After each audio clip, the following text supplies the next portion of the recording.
Hi, welcome to our Garden Tools and Resources workshop.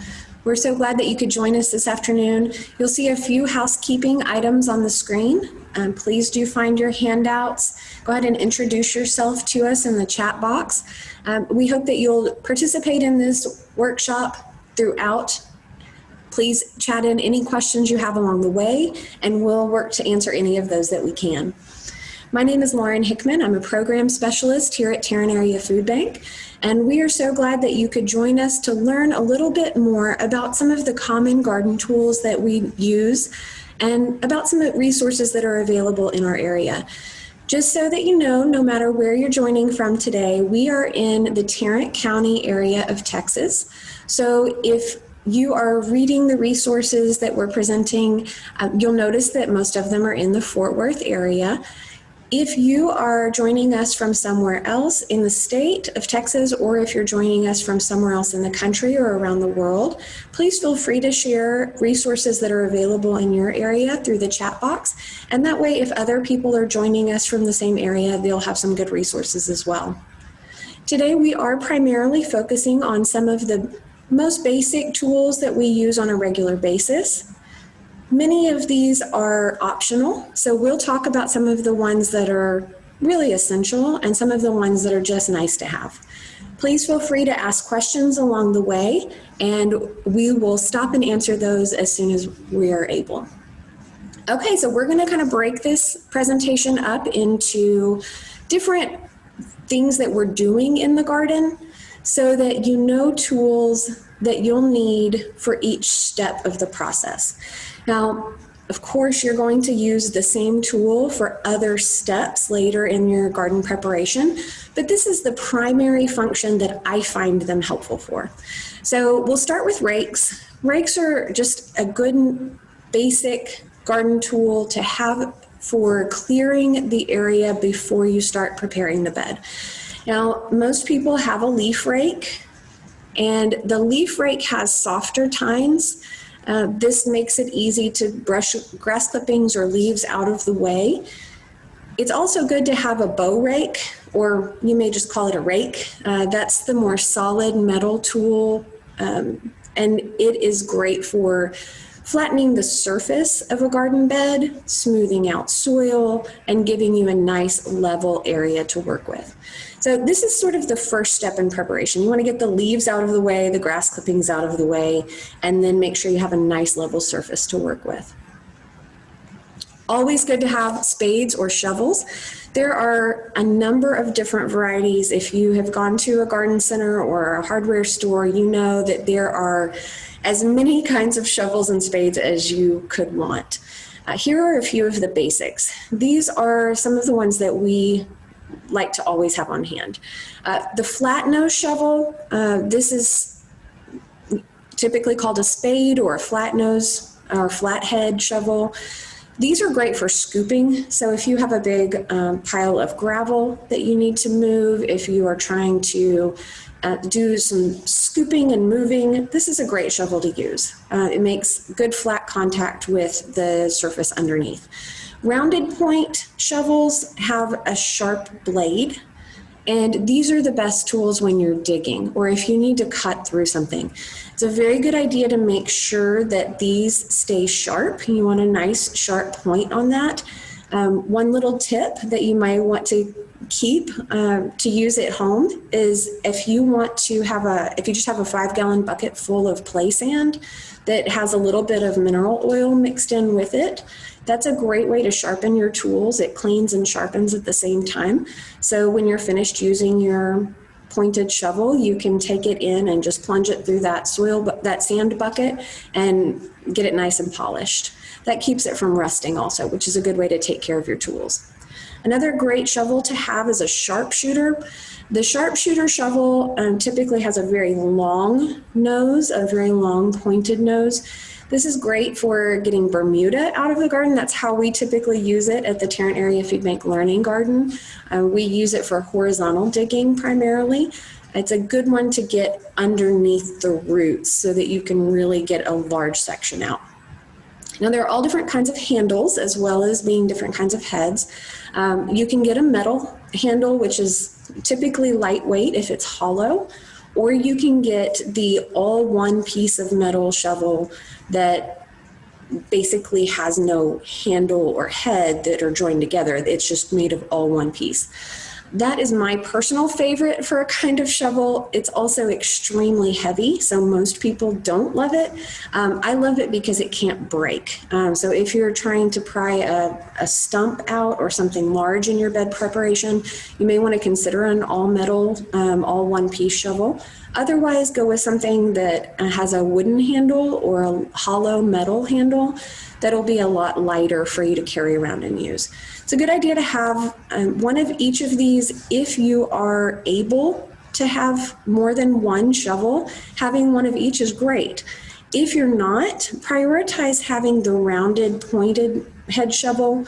This is a good all-purpose shovel, and you can usually find them very inexpensive at a hardware store. Look for these tools on sale. That's a good way to stock up for your garden needs. Tools can be expensive, so if you are starting a large garden, sometimes it's good to borrow shovels if you're just going to need them once. That's why we try to loan shovels out to community gardens that are getting started. It's a good resource, and we'll talk about another way to borrow tools as well. But just for your everyday use, that rounded tip shovel is going to be a great option. Another thing you're going to want to have is something to carry all of your garden materials in, whether that's a wheelbarrow or a garden cart. My personal preference, my favorite, is the two-wheel wheelbarrow. I like the balance of that. The single wheel can allow you to navigate through smaller areas, which is nice. Sometimes they are less expensive as well, which is also a good thing. If you can find the two-wheel wheelbarrows or the garden carts on sale, that's a good thing to have on hand, especially if you know that balancing a wheelbarrow full of heavy things is not your favorite thing to do in the garden. Then I would invest in that extra wheel. It can go a long way. Again, if you have any questions about any of these tools, we're moving through these pretty quickly. So if you do have questions about how well something works or if something works, please feel free to chat that in and we'll stop and talk about them in more detail. Now, it's a good idea to also have a garden fork. Again, if you can have one of each of these, great. They all are a little bit different and they work slightly differently. But if you only have one, think about how you're going to be using it and prioritize that one. A spading fork that you'll see on the left side of your screen is great for breaking up perennials. So if you are growing something that you know you're going to need to thin out once every season, or maybe every other season, that's a good tool to have on hand because you can get it in there and it's going to break those roots into clumps so that you can divide them and separate them to other spots in your garden or share them with a neighbor. If you know that what you're going to be doing is building compost and you need to move leaves and grass clippings and finished compost around, then you may want to invest in a pitchfork. That's the center one on your screen. The pitchfork is a very helpful tool. Sometimes you'll also hear it called a bedding fork. Very helpful tool for moving things like straw and compost materials. The last one that you see is called a broad fork. A broad fork is a great alternative for having to use a rototiller or a larger tool that you might have to rent. A broad fork is a way to turn up the soil and break up the soil without having to invest in something that uses electricity or gasoline. So this is a manual option for preparing a bed. I've heard great things about the broad fork. I have not used one personally. If you've used one, I would love for you to chat that out. Another essential tool to have is a good pair of gloves. Again, if you can get all three of these gloves, please do. They all serve different purposes. The nitrile-coated gloves are perfect for just your everyday gardening. They come in as many colors as you can want. They come in all different sizes. This is my favorite all-purpose glove. It's great because the nitrile coating keeps your hands more dry. So if you're harvesting when there's dew on the plants, or maybe you've just watered and so the leaves are wet, you can actually use those without your hands getting soaked, but they can still breathe, so they're not staying wet. The leather work gloves are better for large construction projects, or if you are doing some heavy bed preparation. Keeps blisters and calluses off your hands, unless you already have them already from all the gardening you've been doing. The last set is if you are working with blackberries or if you're working with roses, it's a great idea to have a longer pair of leather gloves or gloves that have some kind of thick coating that go all the way up to your elbows, and that will protect you from the thorns. So if you have another kind of glove that you absolutely love, again, share that with us. We love to learn about new tools. We're always learning from each other, which is one of the reasons that we have our community garden. So if you ever want to try any of these tools out in person, you can join us for a garden work day at Tarrant Area Food Bank Learning Garden.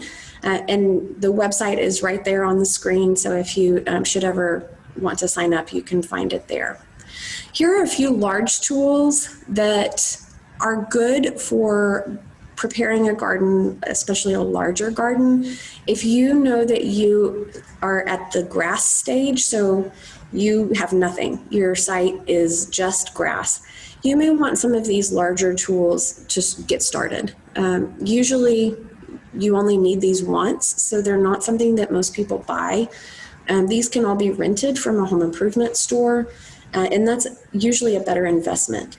If you know you're going to be starting lots of gardens, well, then you may want to invest in some kind of cost share or buy one. But if this is a one-time thing for you, definitely rent. So if you have questions about any of these, let me know. These are for breaking up the ground, removing grass, digging a very deep trench if you're putting in plumbing for irrigation. So that's what these are all for. If there are any questions about that, just chat those in and we can talk in a little more detail about what some of those are for. Okay, so now we've prepared our bed. It's time to talk about the tools that we need when we actually start planting. So let's take a look at some of the most commonly used tools. If you only want to get 3 tools, what I would say is get one long-handled shovel, get one of these small trowels, and get a pair of handheld pruning clippers that we will look at in just a minute. So if I had to tell you just 3, those are the 3 that I use more than anything else. When we're planting, really, this is the basics. This is really all you need. You don't have to have a kneeling pad, but anyone who's done a significant amount of planting or kneeling will tell you it will save your knees and your back. This is my personal favorite because it can be both a kneeler and a bench. It is more expensive, so I wait for those to go on sale before buying them. You can also just get a very simple knee pad at the dollar store or for very inexpensive, and that will protect your knees as well. The hand fork or cultivator is a great way to kind of do a small scale version of what that tall spading fork did, and the hand trowel is a small version of a shovel. So these are great when you're planting a 4-inch plant, or if you're doing seeds, you can actually dig your seed trench with this. Now, another tool you could use is called a dibber. It's a way to make little holes for seeds. I don't have that on here because I think it's just so easy to use your finger or to use a stick that you find in the garden.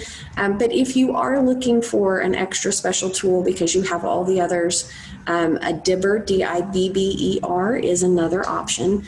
And it can help you make the right depth of hole for planting seeds.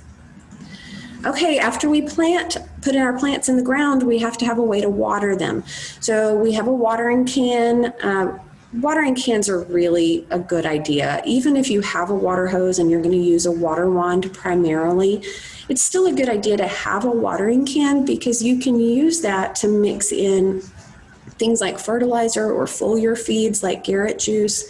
And it's a good way to mix up what you need and get it exactly where you need it. It also has a softer pour if you get a kind of a rain nozzle, both on your watering wand or on your watering can. It's going to soften the pressure at which the water hits your garden. That's why we have them. If we just put water out from the water hose, that's fine for large established plants, but it will wash newly planted seeds away. So it's good to have something that will soften that.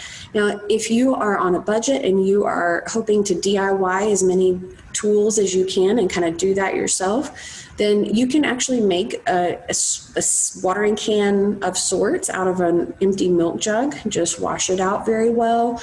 You can fill that with water, and you can actually punch holes in the lid of a gallon milk jug or in the side, depending on how you want to hold it. So feel free to do these. You can kind of makeshift your own tools. I find that empty yogurt containers make fantastic tools in the garden for mixing soil amendments and things like that. And you can also use them for scooping soil. So if you have something that can be repurposed into a tool, definitely do that. We would love for you to save your money and use it for something else that you like if you want to do that. I would recommend just keeping in mind that you don't ever want to use as a tool or as a container for your garden anything that has held chemicals or anything that's toxic. So please stay away from things like bottles that used to have bleach in them. We don't want to transform that into a watering can. Now, you'll notice on here Oyas. Oyas are a great watering tool if you want to try out something different as a way to water. This is just a clay pot that's buried in your garden. You fill it with water and it slowly seeps into the soil. This is a very water efficient option. It's a good way to prevent evaporation and make sure that the water's soaking in deep under the soil where the roots are instead of being evaporated on the surface.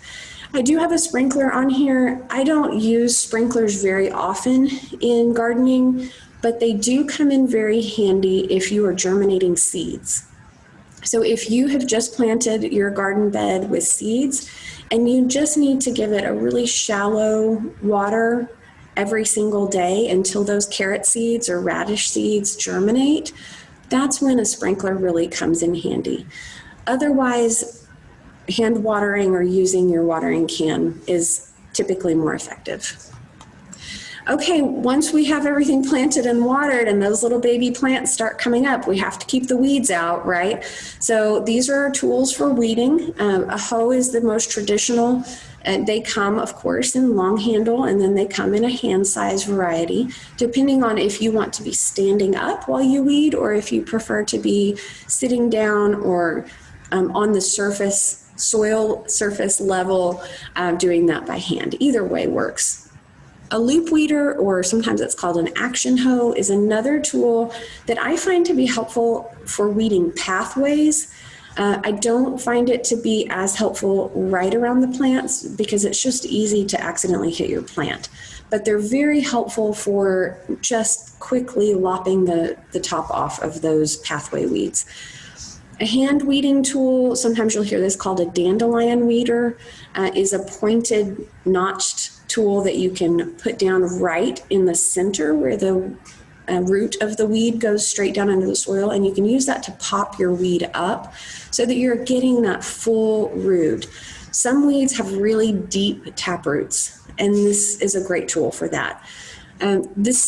I have found that you can actually, sometimes when our little hand hose wear out, the piece of metal that's left makes a great weeder. So this is another thing that you can sometimes repurpose from other tools. A 5-gallon bucket is an essential. This holds weeds. This is a great way to store weeds, to store water for frost protection in the garden. You can use this as a seat if you get a little lid to put on top of it. So this just comes in handy for everything. So in our community garden, we probably have 20 or 30 black buckets because we just use them for everything. So that's another good thing. And just to remind you, again, we want to stay away from things that used to hold chemicals for that. We had a great question come in about a hula hoop hoe. This is not a term I'm familiar with. So if anyone has heard of that, that loop weeder, the loop hoe might be what I'm thinking of. So maybe that's another name for the loop weeder. I may be misunderstanding the question. If I am, I apologize, and please chat in. We'll talk more in detail about that.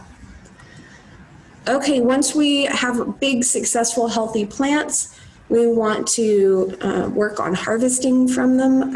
Hopefully right now you're in the middle of harvesting, or you may be dreaming of your fall and winter harvests. This is the hand pruner I mentioned. If you only have 3 tools, the one on the left is the one that I would consider to be one of those 3. If you're growing peaches or pears and you don't relish the idea of climbing to the top of a ladder, the fruit picker can come in handy. It's just a way to extend your reach safely without falling off of a ladder. You're not going to fall off of a ladder anyway. Of course, you're going to be safe when you use those. Ladder's another good tool that's not on my list that probably should be. Harvest buckets, we have a colander here and a wash tub. This is what we use at the Learning Garden and have found it to be so helpful for our harvest. So I've included the variety that we actually use because we have had such success with it. There are a million kinds of harvest buckets. You'll find one that you like. This is another good thing to, just go with price and find something affordable. My recommendation here is to have something that's dedicated specifically for harvesting and have something that's dedicated specifically for weeding and compost materials and other things like that. It's a good idea to not put your food in something that has held weeds, manure, compost. I know that kind of should go without saying, but as gardeners, we tend to grab whatever's nearby and start using that. So it's really important to have something that's dedicated for safe food handling. I also put on here a harvesting apron. This is something you can make yourself, or there are a number of different varieties that you can purchase.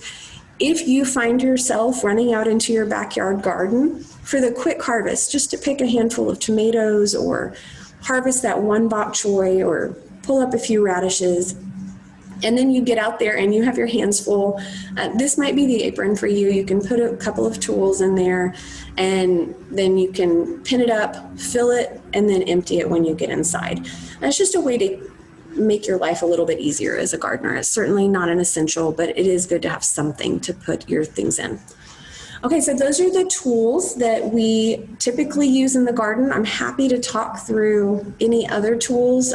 Certainly that is not all of the tools that we use at the garden, but it is the list of the ones that we find the most essential.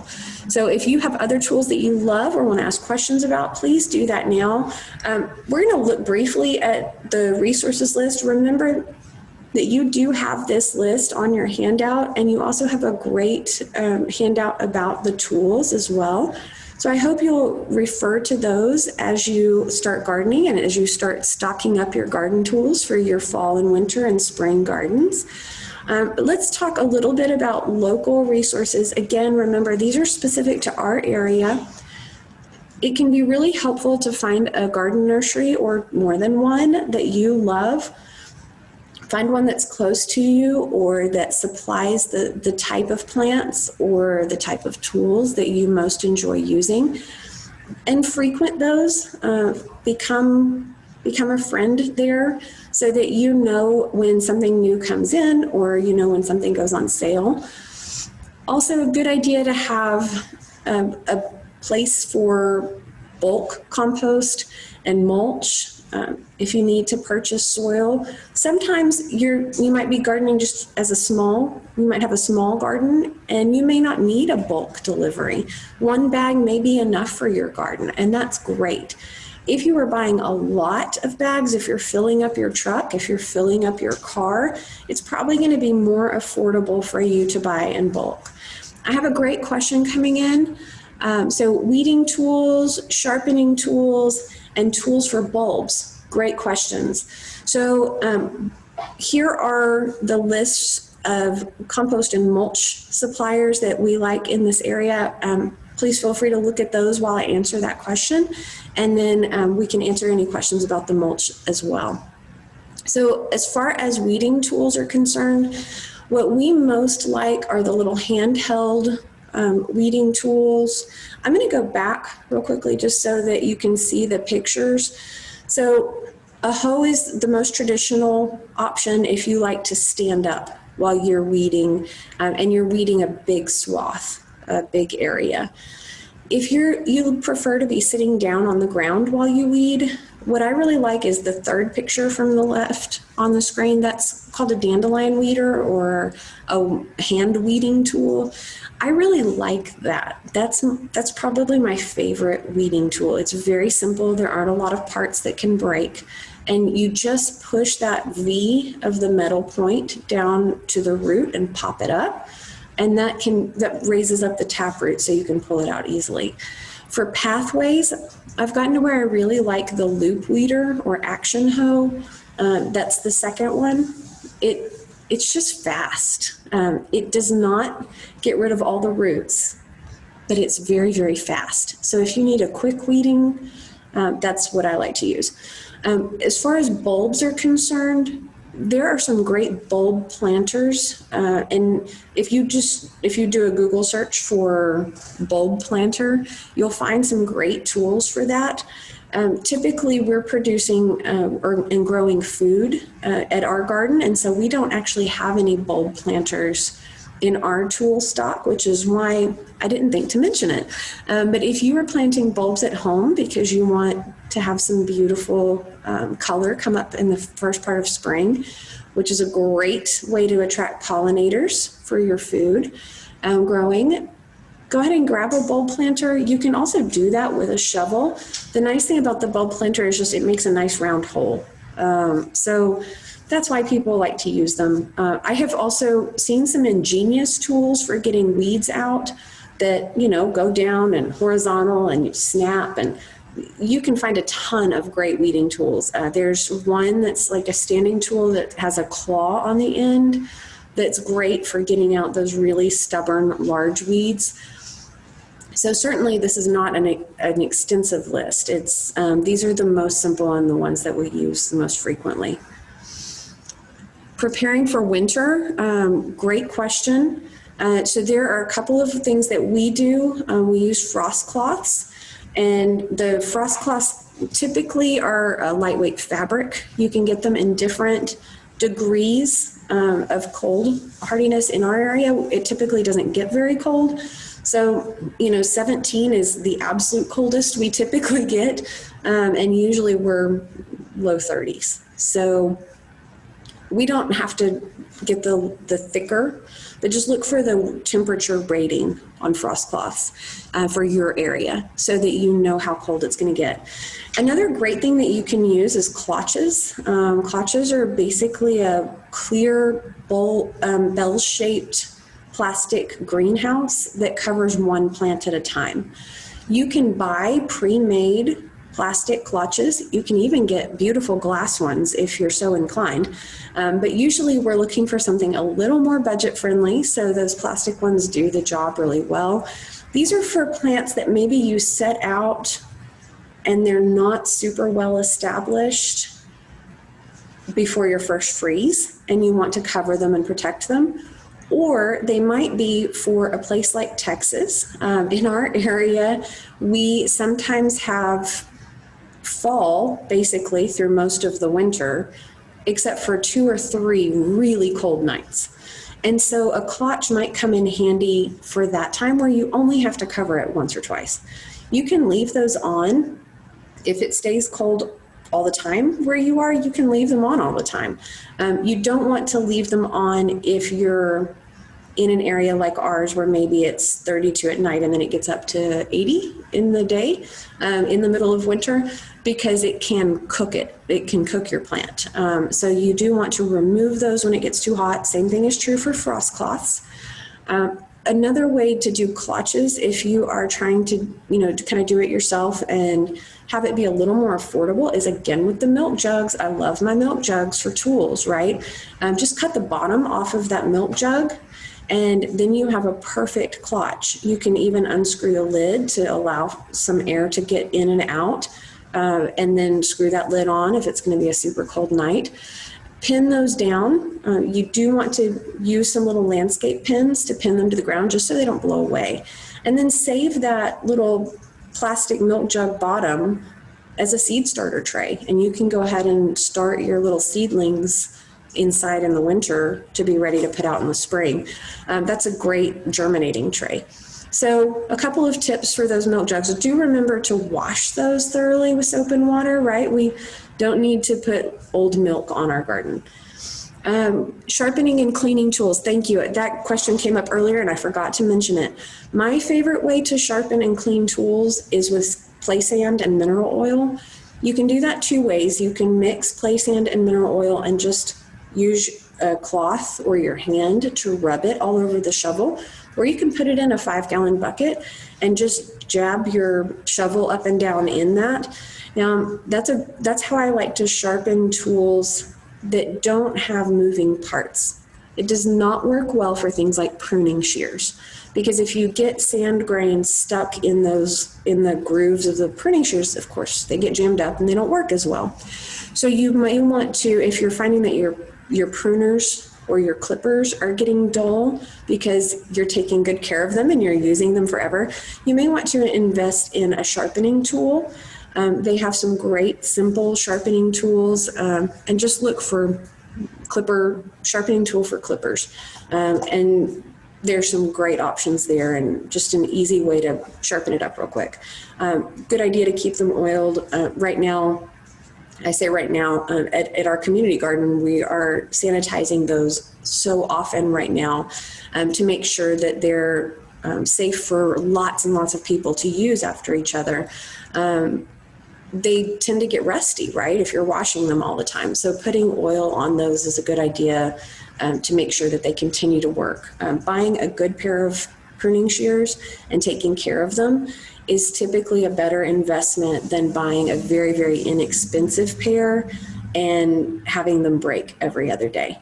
One other tip on pruning shears is sometimes they will have little springs or different mechanisms to make them open and close.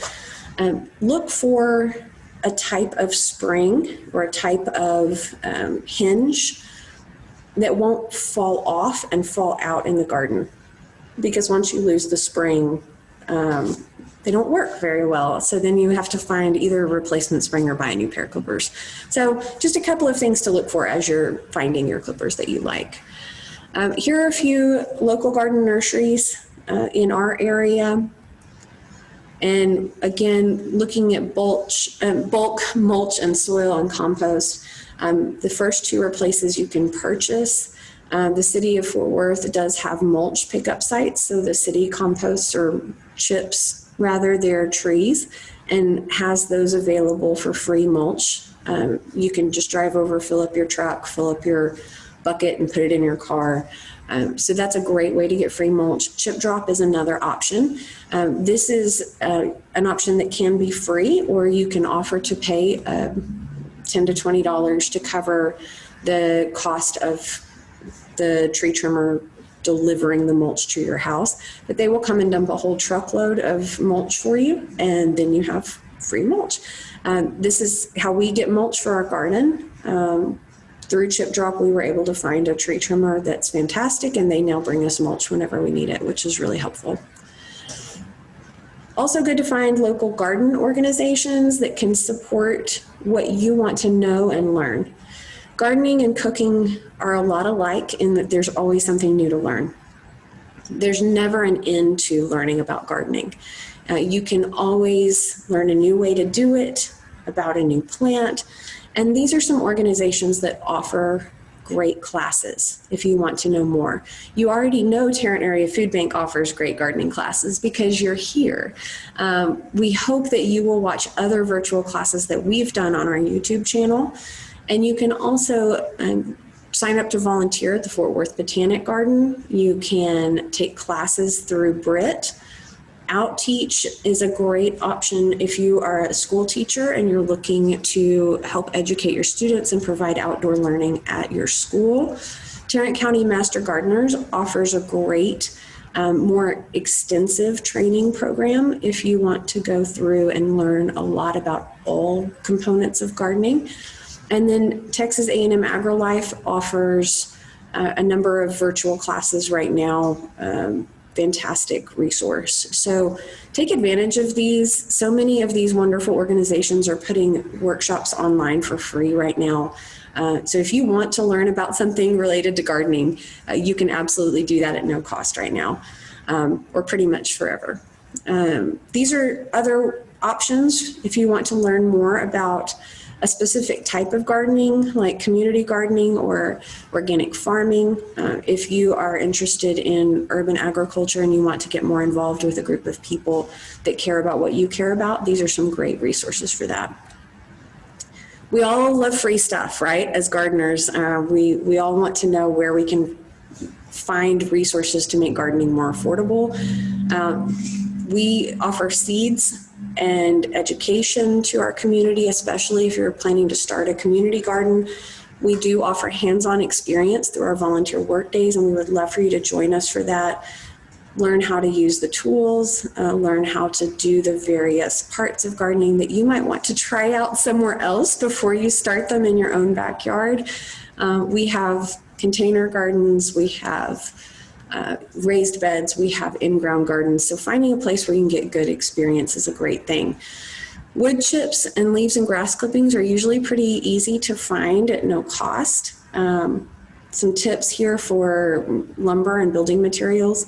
Do remember, if you're growing food, when you're asking for lumber and building materials, remember to ask for non-treated wood. Remember to ask for building materials that don't have stain or paint on them, because you don't want to put your food crops inside something that has chemicals. So just keep that in mind. Same thing with tires. If you're going to be growing flowers and plants for pollinators, tires and building materials can be a great resource. Just make sure that you're being safe about it when you're growing food. Manure, if you can find a stable or a ranch, they're usually very happy to provide you with this resource. You can just go pick it up. Coffee shops are another great option for an easy source of nitrogen for your garden. These are all options. You'll see Craigslist mentioned here. Another one that you might try is Free Cycle, is another website that you might look at. Those are items that tend to be one person's trash is another person's treasure. Pallets can be a great resource that people are often trying to give away. Right now, food pantries often have pallets because they are receiving large shipments of food. So this is a resource that we often offer to our community garden partners when we have pallets available. You can use those to build garden beds and things like that. We have benches made out of pallets. They make great tables. So try to think through free resources so you can save your money to use those for other things that you can't find for free. Plant cuttings. Gardeners love to share. We love to share seeds. We love to share cuttings. So if there's something that can be grown from a cutting or from a seed, usually you can find a friend or a neighbor that can share those. We do offer seeds to the public. We typically get large donations of seeds. If you are a home improvement store and you have lots of seeds that you want to share, it's easy to find gardeners that want them. So please know that you don't have to throw those things away.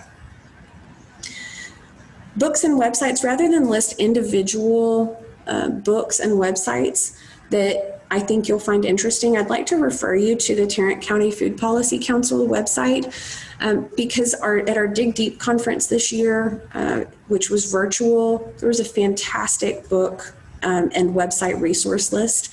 And this is something that we will send out as well in our follow-up email after this presentation. But I encourage you to check this out. Not only can you find all of the reading list, which does actually list to a site where you can review the books, it also has all of the virtual conference sessions. So if you want to know more, this is another great place to get free education, see virtual tours of gardens. So I encourage you to check that out as well. If there are no other questions coming in, we will kind of wrap up for the day. If you do have questions, please go ahead and chat those in. I love that so many of you joined us today, and I appreciate the questions and I appreciate the sharing that you've done. That makes our workshop so much more fun when we can hear from you. We always miss seeing you in person, so we're glad that we can hear from you through the chat box. So I want to just let you know what we have available in addition to our garden workshops. If you are looking for recipes, once your garden grows all of the fantastic food that you've been dreaming of, our recipe library actually can help you know what to do with it. So if you are sharing your produce with a neighbor, with family or friends, you can print out these recipes and share the recipe with them as well, or you can use them for yourself. If you are in need of food right now while you're waiting for your garden to grow, we have food available. So if you are in our 13 county service area, we would love for you to use our Find Food link to make sure that you have enough food for your family in this time. Do follow us on Facebook and YouTube. Facebook, we share everything that's going on in our larger food bank family. And on YouTube, you will find both our classes and workshops for gardening and also our kitchen garden cooking school classes and any other workshops that we are doing. So do check those resources out. Sign up on Eventbrite for our future classes. We would love to see you back. And then here's the link for our volunteer website. If you would like to join us out at the Learning Garden or at our Kindred Spirits Kitchen Garden, we would love for you to come get some hands-on experience with us. Thank you for joining us today. It's been wonderful to be with you. I hope that you'll have a wonderful week, and we look forward to seeing you at our next class. Thank you so much. Goodbye.